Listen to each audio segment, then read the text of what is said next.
प्रियानुः स्वरमयानुः त्रयीमूर्तेश्वरानुः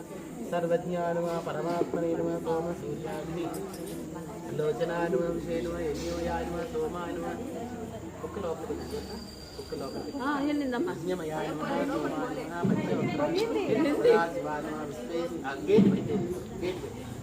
विश्वेश्वरानुः वीरभद्रानुः गणनादानुः प्रजापते नमः हिरण्यरेणुः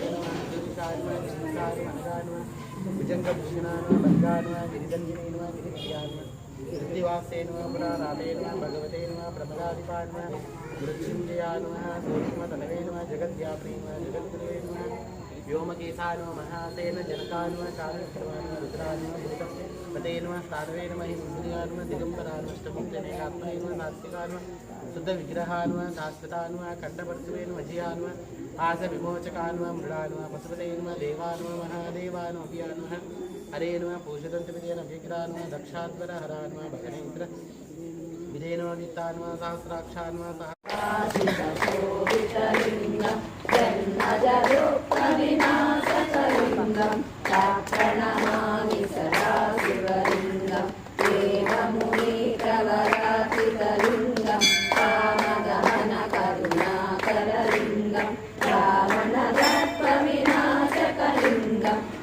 प्रणमामि सदा शिवलिङ्गं सर्वसुगन्धसुलेपितलिङ्गं बुद्धिविवर्धनकारणलिङ्गं सिद्धसुरासुरवन्दितलिङ्गं तत्प्रणमामि सदा शिवलिङ्गं